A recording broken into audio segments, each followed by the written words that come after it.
மேடையில் இருக்கும் பெரியவர்களுக்கு அனைவருக்கும் வணக்கம். இந்த மந்த் எனக்கு ரொம்ப ஸ்பெஷலான மந்த். நான் அப்புறமா எல்லாருக்கும் வணக்கம் சொல்கிறேன். அதுக்கு முன்னாடி ஒரு சின்ன விஷயம் சொல்லணும். ஏன் இந்த மந்த் ரொம்ப ஸ்பெஷலான மந்த் அப்படின்னா, 2 படம் இந்த மாதம் ரிலீஸ் ஆகுது எனக்கு. அப்படின்ற போது பொங்கல், தீபாவளி, தைப்பூசம் எல்லாம் அன்றைக்கி தான் எங்களுக்கு. ஏன்னா உழைப்பு வந்து எல்லோரும் அன்றைக்கி தான் பார்த்து அப்ரிஷியேட் பண்ண போகிறீங்க. அது மட்டும் இல்லாமல் இன்னொரு ரிலீஸ் இருக்குது எனக்கு. எல்லோரும் கேட்டாங்க ஏன் தாடி வச்சிட்ருக்கீங்கன்னு. ஸோ அப்பாவாக ஒரு ப்ரொமோஷன் கிடைக்கிது. அது 28ஆம் தேதி ரிலீஸு. ஸோ இந்த 3 ரிலீஸ் வந்து பார்த்தீங்களா, படத்துக்கு என்ன கையே தட்டல பர்சனல். ஸோ வந்து thank you thank you thank you thank you. So வந்து ரொம்ப சந்தோஷமான மாதம் இது. இப்போ வந்து உங்கள் இந்த அம்ரேஷ் அப்படின்னா ஓரளவுக்கு தெரியுதுன்னா, அது வந்து இந்த சின்ன மச்சான் பாடல் என்னை அவ்வளோ தூரம் எடுத்துகிட்டு போய் ஒரு 85 மில்லியன் மேலே வியூவர்ஸ் மக்களாகிய உங்களுக்கு தான் நான் நன்றி சொல்லணும். நான் ஒன்றும் பண்ணல, நீங்கள் பார்த்தனால தான் இந்த அளவுக்கு ரெக்கக்னேஷன் கிடச்சி ஒரு சின்ன இடத்துக்கு வந்திருக்கோம். ஸோ இதுக்கு மேலே அந்த இடத்த தக்க வச்சுக்கிறதுக்கும் அந்த இடத்த விட்டுறதும் நம்ம கையில் தான் இருக்குது. ஏன்னா அந்த அளவுக்கு உழைப்பை கொடுத்தா தான் அது ஸ்டேபிளாக இருக்குன்ற ஒரு விஷயத்த நான் ஸ்ட்ராங்காக நம்புகிறேன். ஓட் ஆஃப் தேங்க்ஸ் தான் நான் சொல்லணும். ஏன்னா கடைசியான தான் கூப்பிட்டாங்க, அதுக்கப்புறம் 2 கேண்டிடேட் வந்துட்டாங்க. இப்போ என்னென்னா, சத்ரு பற்றி இப்போ தான் உள்ளே வரேன் டாப்பிக்கு. எல்லோரும் 5 நிமிஷம் பேசிட்டீங்க, நானாச்சும் ஏதாவது பேசணுமே அப்படின்ற ஒரு விஷயம். என்ன பேசுகிறது இந்த படத்தை பற்றி, நான் என்ன சொல்கிறது அப்படின்னா, நீங்கள் பாடல்கள் பார்க்கலல்ல யாரும். ஆனால் யூடியூப்பில் வந்து இப்போ அச்சம் நீக்கி காக்கும் கைகள் அப்படின்னு ஒரு பாடல் வந்திருக்கும். அது வந்து கதிர் பிரதருக்கு ரொம்ப பிடிச்ச பாடல் அப்படின்னாரு. அது ரொம்ப சந்தோஷமாக இருக்குது கேட்குறதுல. அது டைட்டில் ட்ராக். அதுக்கப்புறம் சுசித்ரா மேடம் ரொம்ப நாளாக காணோம். என்னடா ஆயிட்டாங்க அப்படின்னு இருக்கும் போது திருப்பி சத்ரு என்ன பண்ணுது, அவங்கள திருப்பி 2 பாடல் திப்பு சுசித்ரா அவங்க இந்த படத்தில் ஒரு மெலடி சாங் பாடியிருக்காங்க. அது நவீன் சொல்லும் போது, ஏங்க ஹீரோயின்குள்ளே அப்படி ஒரு கெமிஸ்ட்ரி இருக்குங்க.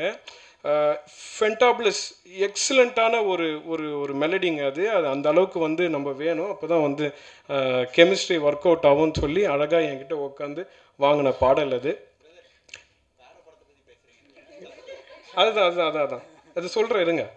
அதனால் அந்த பாடல், அப்புறம் இன்னொரு மெலடி பாடல் இருக்குது. சரி okay Naveen song shoot sir இன்றைக்கி அப்படின்னாரு. சரி ரொம்ப ஹாப்பியாக ஃபீல் பண்ணி, ஓகே நம்ம லொக்கேஷன்லாம் போவேன், நான் சாங் கட் பண்ணதுக்கப்புறம் பார்த்துக்கலாம் அப்படின்னதுக்கப்புறம் சாங்க்காக வெயிட் பண்ணேன். ஏன் இந்த படத்தில் பாடல் பெரிய இம்பார்ட்டன்ஸ் இல்லை அப்படின்னா, ஒர்க் பண்ண மொட்டை சிவா கெட்ட சிவா ஆகட்டும், இல்லை சார்லி சாப்ளின் 2 ஆகட்டும், பாஸ்கர் ராஸ்கல் ஆகட்டும், கமர்ஷியல் ஒரு படம், ஒரு சின்ன மசாலா இருக்கும், சென்டிமெண்ட் இருக்கும், எல்லாம் இருக்கும். இது த்ரூவும் நீங்கள் பார்த்தீங்கன்னா நவீன் ஸ்கிரிப்ட் கொடுக்கும் போதே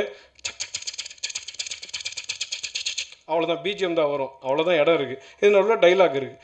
இந்த திடீர்னு போகும்போது நேரம் இந்த நேரம் உன் கண்ண குழி ஓரம்னா எஞ்சி போயிடுவாங்க. அந்த மாதிரி ஒரு மெலடிக்கான ஒரு ஸ்கோப் இல்லை. சிருஷ்டிடாங்க மேடம் இந்த படத்தில் கெமிஸ்ட்ரி ஒர்க் அவுட் ஆனால் கண்டிப்பாக இவங்க 2 பேர் காம்பினேஷனில் அடுத்த படம் இந்த பாடல்களை யூஸ் பண்ணி கூட நீங்கள் பண்ணிக்கலாம் நவீன். அது மாதிரி எக்ஸ்ட்ரா பாடல்கள் நிறைய இருக்குது. சரி, அந்த 5 நிமிஷம் பாடலை பார்க்கணுன்னு சொல்லி ரொம்ப ஆர்வமாக இருந்தேன். எடிட் ஷூட்டுக்கு போனேன். ஒரு 4 நிமிஷம் பாட்டை பார்த்தேன். ஒரு பாட்டு வந்துருச்சுடா படத்தில், சூப்பரா அப்படின்னு ஹாப்பியாக இருந்தேன். அப்புறம் அந்த பாட்டு கொஞ்சம் லென்த்தாக இருக்குன்னு ஒரு 3 மினிட்ஸ் கட் பண்ணாங்க. சரி அப்புறமா அந்த சாங்கை போய் பார்த்தேன். அப்புறம் ஒரு 2 மினிட்ஸ் கட் பண்ணாங்க, ஏன்னா இடம் 1 மினிட் கட் பண்ணாங்க. சரி இப்போ நவீன் என்ன நவீனா, அப்புறம் வந்து 20 செகண்ட் 30 செகண்ட் டீசர்ட் இது மாதிரி ஆயிடுச்சு. இதுக்கு என்னங்க இது பிட்டாக இருக்குது அப்படின்னு பார்த்தா, அது இடம் இல்லைனாலும் அந்த பாட்டையும் எடுத்துட்டாங்களா. ஏங்க அப்போ நான் என்னங்க பேசுகிறது, இந்த லான்ச்சுக்கு வந்து ரிலீஸ் ப்ரெஸ் மீட் ரொம்ப நாள் உட்காந்துருந்தேன். ஏங்க பேக்ரவுண்ட் சரி ஓகே 2 விஷயத்துக்காச்சும் விடுங்க அப்படின்னா, டீசர் ட்ரைலர் இது 2த்தை மட்டும் நம்ம யாருன்னு காட்டணுன்றான்னு சொல்லி வாசின்னு வாசித்து வச்சுருந்தா அங்கேருந்து வந்து கரெக்ஷன் சொல்கிறது. ஏங்க எனக்கு அவ்வளோ சத்தமாக வேணாங்க. ஏங்க இதுலையாச்சும் சத்தம் போடுறேங்க, ப்ரெஸ் மீட்டில் பேச ஒன்றுமே இருக்காது. எதுக்குடா நீ வந்தோன்னா ஒருத்தர் பிஜிஎம்முக்கு பேசுவாங்க, ஒருத்தர் இந்த படம் இப்படி இருக்குன்னுவாங்க, அப்படி இருக்குன்னுவாங்க. இப்போ கதிர் பிரதர் சொன்னார், பிரதர் அது வேறு படம் இல்லை, நம்ம படத்தை பற்றி தான், இது வேறு கதை. நான் ஒன்று சொல்லணும்ல, about a strange cop, about a stage music director and director. இல்லை இல்லை, அதாவது இந்த படத்து உள்ள நான் வந்த கதை மொட்டை சிவா கெட்ட சிவா படம் போயிட்டுருக்கு. அது வந்து என்ன மாதிரி ஒரு ஆக்ஷன் படம் அப்படின்னா, மொட்டை சிவா கெட்ட சிவா ஒரு பேய் படமாக தான் இருந்திருக்கணும். எனக்கு ஒரு காப் ஸ்டோரியாக இருந்தது. அதில் வந்து ஏய் இந்த மொட்டை சிவா கெட்ட சிவா தெரியாதாடா உனக்கு அப்போ போது நான் அப்படி வாசிக்க முடியாது. மொட்டை அப்படின்லாம் கத்தணும். ஏன்னா அவர் கத்துறதுக்கும் மாஸ்டர் லாரன்ஸ் மாஸ்டருக்கும் அதுக்கு ஹெவினஸ் வேணும். அந்த மாதிரி வாசிச்சுட்டு சத்ரு பேர பயங்கரமாக இருக்குடா பாரு என்ன பண்ண போகணும் பாரு. அதே மாதிரி ரெடி பண்ணி வச்சா நவீன் வருவாப்பில். சார் எந்த வந்து எப்படி தெரியும் சார் ஒரு கௌதம் மேனன் சார் ஃபீலு அது மாதிரி அப்படியே வெட்டினா கூட சார் வெட்டிட்டான்டா சரி போயிட்டான் அவ்வளோதான் ரியாக்ஷன். அதுக்கப்புறம் இல்லை குத்துனதுக்கப்புறம் நீங்கள் பாருங்களேன் ஆமாம் என்ன நம்ம வாசிக்கலாம். அதுக்கப்புறம் ஹீரோக்கெல்லாம் வாசிக்கலாம்ல. இது அப்படி இல்லை பாருங்களேன் டமோ அச்சா செத்துரும். அதுக்கப்புறம் நீ எங்கே போனா எனக்கு என்னடா அத்தவனை பூரா அறா இவனு இந்த பையன் பறப்பான் அந்த பையன் பறப்பான். இந்த மாதிரி ஒரு சப்ஜெக்ட் இது. 4 வாண்டு பசங்க அதில் வந்து கதிர் சார் வந்து ஒரு காமன் மேன். ஸ்ட்ரேஞ்சுன்னா அதுதான் ஸ்ட்ரேஞ்ச். இதில் யூஸ்வலாக ஒரு போலீஸ் ட்ரெஸ்ஸு போட்டாலே ஒன்று வரும்ல ஓங்கி சரி அந்த மாதிரி ஒரு விஷயம்லாம் இருக்கும்ல. அது மாதிரி இல்லை அது மாதிரி படத்துக்கு தான் நான் வாசிப்பேன். எனக்கு அதுதானே தெரியும். நம்ம வந்த ஸ்கூல்லாம் அதுதான். என்னை கொண்டு வந்துட்டு சரி ஓகே இப்படி தான் நான் திருசார்னால தான் இந்த படத்தில் வந்து ட்ராவல் பண்ண முதல் நான் நன்றி அவருக்கு தான் சொன்னோம். பிரதர் நீங்கள் வாசிங்க பிரதர் எல்லாம் டைரக்டர் பார்த்துப்பார். இதுக்குள்ளே வரமாட்டார். நானும் நவீனும் 1000 பேசிட்டிங்களா ரைட் ஓகே நீங்கள் பார்த்துக்கோங்க அவ்வளோதான். ஸோ எனக்கு வந்து அவ்வளோ ஒரு சந்தோஷமாக இருந்துச்சு. அந்த பாட்டு நான் 10 செகண்ட் கூட பார்க்க முடியாமல் போச்சுன்னு இங்கேயும் வந்தேன். இங்கேயாச்சும் போடுவாங்களா பார்க்கலான்னு. கடைசியில் அவர் கேட்டார் சார் அப்படின்னு. இல்லை அவர் சொல்லுவேன் இருங்க சார் அப்படின்னு. கொஞ்ச நேரம் கழித்து பிஜிஎம்க்கு ஒருத்தர் வந்து உட்காந்தார். கூப்பிட்டாங்கடா இதுக்கு மேலே நம்ம என்னத்தை பேசுகிறது அவர் என்ன பேச போகிறாரு பார்த்துட்டு இருந்தேன். இந்த விஷயங்கள்லாம் உங்களுக்கு கன்வே பண்ணல. ஸோ ஆமாம் அந்த travel Sathru is a very very very close to my heart. ஏன்னா அவ்வளோ கஷ்டப்பட்டோம். அந்த கஷ்டம்லாம் வந்து இந்த படத்துக்கு கண்டிப்பாக பலனை தரும். இதெல்லாம் இருக்கட்டும் ஃபன்னியாக இருக்கட்டும். பட் உங்களுக்கு சொல்லணும்ல இது என்ன மாதிரி ஒரு ஸ்ட்ரேஞ்சான காப் சப்ஜெக்ட் தெரியும். இப்போ நிறைய பேர் கேள்விக்குறி இருக்கும். சரி சத்ருவில் பாட்டு எதுவும் போடல இவன் வந்து ஒரு பாட்டு பாடியிருக்கான் அந்த பாட்டு வருமா. ஏன்னா நாளைக்கு படம் ரிலீஸ் ஆச்சுன்னா பாட்டே வரலையே அப்படி அதில் பாட்டு போட முடியாது. அந்த மாதிரி ஒரு சப்ஜெக்ட் அது. ஹீரோயினுக்கே வேலை இல்லை வேறு வழி இல்லை. ஆனால் லவ் பண்ண ஒரு பொண்ணு வேணும். அவர் யங் பையன் ஒன்று அவர் வச்சு சும்மா இது மாதிரி பண்ணுதான் ஒன்றும் இல்லைம்மா உண்மையாக சொல்லணும். ஏன்னா பொட்டிலையும் நீங்கள் நடிச்சிருக்கீங்க. அதுக்கு அடிப்பொடி பரத்து கூட வாட்சலாம். அது பேய் படமாக இருந்தாலும் there was a romance and chemistry in that பேய் படம் because is the heroine of the film and is the hero. அது இருந்துச்சு. பட் இந்த படத்தில் நீங்கள் வந்து ரொமான்ஸ் எதிர்பார்க்காதீங்க. ரொமான்ஸ் வந்து வில்லனுக்கும் அவங்க சொன்ன மாதிரி சத்ரு அப்படின்னா என்னன்னு ரொம்ப நாள் கேட்டிருந்தேன் நான். பிரதர் சத்ருனா பிரதர் அப்படின்னா என்ன பிரதர் அப்போ தான் பிரதர் தீமா சத்ருனா எதிரிங்க எதிரி தாங்க படமே அப்படின்னோடனே லகுபரன் மச்சான் you have done justice to the film. ஏன்னா ஒரு டைலாக் ஒன்று வரும் எதிரியோட பலம் வச்சு தாண்டா ஹீரோ யாருன்னு சொல்லுவாங்கன்னு. அந்த அளவுக்கு அவர் அந்த பலத்தை காட்டியிருக்காரு. அப்புறம் பரியேறும் பெருமாள் பார்த்ததுக்கப்புறம் ஷாக் ஆகிட்டேன். ஏன் அப்படின்னா அதுக்கு முன்னாடியே இந்த படம் ஸ்டார்ட் ஆகி போயிட்டு இருந்துச்சு. அப்போது இருக்கிற கதிர் சாருக்கும் இப்போ இருக்கிற கதிர் சாருக்கும் ஒரு சின்ன வித்தியாசம் கூட இல்லை. ஹிட் ஆகிட்டு அதெல்லாம் அவருக்கு வேறு. அப்படியே அதே மாதிரி பிரதர் அதே மாதிரி ஜாலியாக அது அவரோட கேரக்டர். நான் ஃபஸ்ட்டு ஏன்னா நான் உரிமையோடு சொல்லலாம்.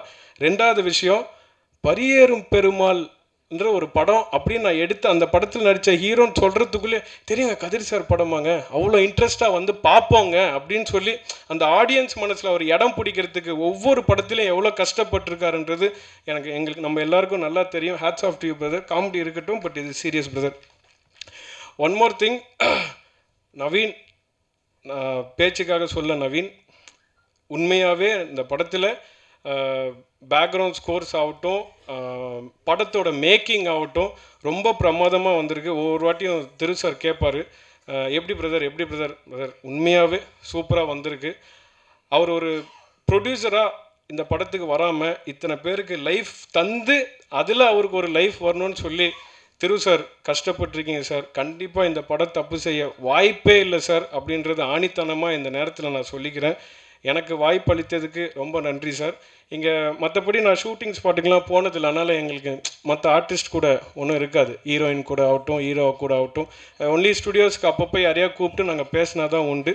ஸோ மேலே நீங்கள் எதிர்பார்க்குற எல்லா ஹீரோயின்ஸுக்கும் பாடுறதுக்கு சான்ஸை கொடுத்து அவங்களையும் வந்து நல்ல சிங்கர்ஸாக கண்டிப்பாக ப்ரொமோட் பண்ணி அப்போ அந்த படத்துலேருந்து எடுக்க மாட்டாங்க, அவங்க பாடின பாடல் சொல்லி எப்படியாவது அதில் ஒட்டிப்போன்னு சொல்கிறது ஒரு நம்பிக்கையான ஒரு விஷயத்தை இங்கே விட்டுட்டு, சத்ரு கண்டிப்பாக மிகப்பெரிய ஒரு சக்ஸஸ்ஃபுல்லான ஒரு ஈவெண்ட்டில் உங்கள் எல்லாரையும் கண்டிப்பாக சந்திப்பேன்னு சொல்கிறேன். ஏன் இவ்வளோ நேரம் பேசுகிறேன்னா அதுக்கப்புறம் கண்டென்ட் இல்லை, எனக்கு கண்டென்ட் இல்லாமல் பேசிகிட்டு இருக்கேன். யாராவது எல்லாரும் ஒவ்வொன்றும் சொல்லலாம், சார் நான் இப்படி ஷார்ட் வச்சேன், நான் அப்படி நடித்தேன் அப்படின்னா, இது இல்லைன்னா ஏன்னா நான் ஒரு 3 பாட்டு பண்ணேன், அந்த பாட்டெல்லாம் நீங்கள் கேட்டிங்களே ஹாப்பியாக இருங்க. அது ஏன்னா ஏன் வராதுன்னா அந்த ஸ்கிரிப்ட் அப்படி. திருப்பி ஆணித்தனமாக சொல்லிக்கிறேன், அந்த ஸ்கிரிப்டில் ஒரு சின்ன கேப்பு கூட இருக்காது. எந்திரிச்சு ஜாலியாக இல்லை குழந்தைங்கள வீட்டுக்கு கொண்டு வந்து சோறு விட்ட டைம் இருக்காது, தம் அடிக்க டைம் இருக்காது, டாய்லெட் போக டைம் இருக்காது, இன்டர்வல் மட்டும்தான். அந்த அளவுக்கு ஷார்ப்பாக பண்ணியிருக்கேன் Naveen. I am very happy to be a part of this film. Srushti Dange madam எப்படி இந்த மாதிரி ஒரு வெற்றி படத்தில் இருக்கிறாங்க ஒரு ஃபீலிங் இருக்கோ, அதே மாதிரி இந்த வெற்றி படத்தில் நான் இருக்கேன்னு சொல்கிறது எனக்கு மிகப்பெரிய ஒரு சந்தோஷம். நான் நேரத்தில் சொல்லிக்கிட்டு வாய்ப்பளித்த அனைவருக்கும் நன்றி. உங்களுக்கு மிகப்பெரிய நன்றி நான் கடமைப்பட்டிருக்கேன். ஏன்னா ஒவ்வொரு இடத்துக்கும் போகும்போது முன்னாடி மொட்டை சிவா கெட்ட சிவா பண்ணும்போது இவன் தான் அம்ரேஷா, அவங்ககிட்ட போய் பேசலாமா நினைப்பாங்க. அப்புறம் பாஸ்கர் ராஸ்கல் வரும்போது அவன் தானோன்னு அப்படி இருந்துச்சு. இப்போது சத்ரு இந்த சார்லி சாப்ளின் 2 வரும்போது சின்ன மச்சான் ரிலீஸ்க்கு அப்புறம் அதில் நான் மோலெல்லாம் தட்டியிருப்பேன். அதில் டவுட்ஃபுல்லாக இவனா அவனா அப்படின்னு கன்ஃபார்மாக நான் தான்டா அப்படின்னு இருக்கும்போது இப்போ டேடி வேற வளர்த்துட்டா இன்னும் ஒரு பெரிய கன்ஃபியூஷனில் இருக்காங்க. ஸோ இந்த இடத்துக்கு வரத்துக்கு முக்கியமான காரணம் நீங்கள் தான், நீங்கள் எழுதின எழுத்து தான், நீங்கள் என்னை உருவாக்குனது தான். நான் இந்த இடத்துல நிற்கிறேன். ஸோ இதே ஆதரவை பால்மையாக கேட்டுக்கிறேன். இது நல்ல படம், உங்கள் கையில் தான் இருக்குது, காப்பாற்றுங்கன்னு கேட்டுக்கிறேன். நன்றி, வணக்கம்.